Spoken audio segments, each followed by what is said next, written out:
Hey guys, welcome back to my channel. In today's video, I'll be talking about some photography basics. And whenever anyone is trying to take photos, especially with a DSLR, exposure is something that always comes up in all good photos. So I'll be talking about what these basics are, what do you mean by a good exposure, and what are the different elements that comprise of exposing a photograph, as it used to be called in the earlier days of film photography. Okay, so photography is more or less, I'll say, a game of light. Everything that you want to capture in your photo, it all depends on how much light you allow to fall on the sensor. So it's all about having a proper exposure, and in some cases it could mean more light, in some cases it could mean less light. It all depends on the mood that you are trying to create. Okay, so whenever we talk of taking photos, especially with a DSLR, often you will hear something like exposure triangle. So what is exposure triangle? Exposure triangle is basically what you're seeing on the screen right now. It's a triangle which signifies three different aspects of exposure. First one being aperture, second is shutter speed, and third is ISO. So these three elements combined together affect how your photo would look like after it is processed. In case of a DSLR, you can always see it instantly on your LCD screen. In the earlier days of film photography, you had to process the photo and then you would be able to see how it looks. So it's very convenient if you are using a DSLR. If you're using a camera, then sorry, if you are using a mobile phone, many of these basics might not impact you because the camera on the mobile phone takes care of everything. Most of the cameras these days are quite powerful. They come with high megapixels, auto modes. Some cameras even have got AI embedded in them. So the phones are pretty advanced with all the latest processors and a lot of RAM in them to do all the heavy lifting for you. But if you are one of those who likes to control these things using your DSLR, or in many of the mobile phones, you have manual modes these days, which allow you the same level of control that a DSLR offers, although the number of settings are exactly not same, but they still allow you to have some control over the photo. Okay, so I'll be splitting this video into three parts. As you see, there are three elements in here: aperture, ISO, and shutter speed. I just wrote in shutter, but it's basically shutter speed. So I'll be creating a small video on each aspect of the exposure triangle. And in each video, I'll add on top of what I spoke earlier. So I'll be starting with aperture. The next one would be shutter speed, and the third one would be ISO. So in the shutter speed one, I'll be combining aperture with shutter speed and then talking about both of them together. And in the last video, it would be aperture, shutter speed, and ISO combined together and how it impacts your photo. So what is aperture? Aperture is basically the opening that is there in your lens. Now let me show you a quick video that I have here. And so what you see here is basically the inner portion of a lens. And the blades that you see is called diaphragm. And these blades basically control how much light passes through your lens. So if I take the video back, you can see that right now in this position it is close to the minimum. So if you see here, the opening is very small. And if I move it forward, as you change the rotating element on your lens, the aperture becomes big or it reduces. So right now you see that the aperture as the maximum opening in your lens. So whatever little light is there in front of the lens, everything would fall onto your sensor. So imagine the lens like your eyes. So if you try to open your eyes wide, you will see more light coming into your eyes. And if you try to squint, then the amount of light reduces.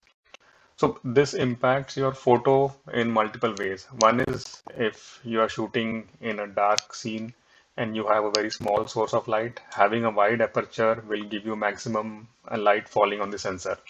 On the contrary, if you have a smaller aperture, then you will have very less light falling on your sensor, and with that your photo might turn out to be very dark. If that's the mood you're trying to create, then you are in luck, because that is what it will do. And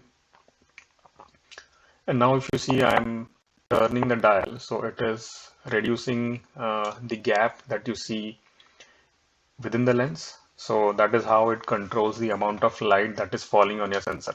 Now, when you're looking through your eyes, if you squint your eyes, you see very little, but then what you see is very focused. So your brain registers a very sharp image, whereas if you try to keep your eyes open, you might see everything, but then everything at a distance might not be in focus.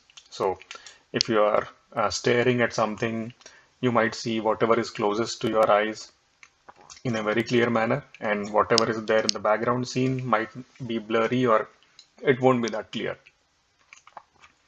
What you'll also hear many times when you're reading through multiple forums and blogs is that with aperture you can have a shallow depth of field. So what do you mean by shallow depth of field? So when you have a very wide aperture, for instance like this, what you're seeing in front of your lens will be clear, and as you move from front to backwards or in the background, things would start to become blurry. Now, where would you use this scenario? So if you're taking a portrait, if you are doing macro photography, you want the thing that is closest to your lens to be clear and everything behind it should be blurry. In many cases, you want one object in focus, whereas rest of the scene should be out of focus, so that the viewers can concentrate only on that object. So that is where you would use a very wide aperture and, in other words, use a very shallow depth of field. Now, as you close the or as you rotate the element, this opening becomes narrow, and everything in the background would start to appear in more focus, and everything would be sharp. Again, if you're doing this manually, you will have to control it in a way that you understand whatever you are seeing, and you have to adjust it till the time you want the exact degree of sharpness. Every lens has got a different aperture, so the numbers on the lens will exactly define what that aperture is. But I'm trying to keep it simple so that for anyone who is a beginner, they don't get bogged down by all the technical details. Okay, so when you talk of aperture on a lens, it basically comes in f-stops, or you might see some numbers on your lens like f1 by 2 or f1 by 1.2, f by 32, f by 16, f by 8. So all these are numbers that signify each of the f-stops. And the way you understand that is, the lower the number, the higher the aperture, or the wider the opening. Now, this is the widest aperture that you will see here, and if we take any standard lens that comes with a regular DSLR, in general they have an aperture of f3, f by 3.5. So this 3.5 number signifies the widest aperture, and if you go to zoom lenses, they might go to f32, and the higher number would indicate a very small opening in the lens. Okay, so when you're trying to create a shallow depth of field, you increase the aperture or go down on the f number on your lens. And the way you do that is when you look through the viewfinder, or if you have a live display, then you will see a number next to that f value.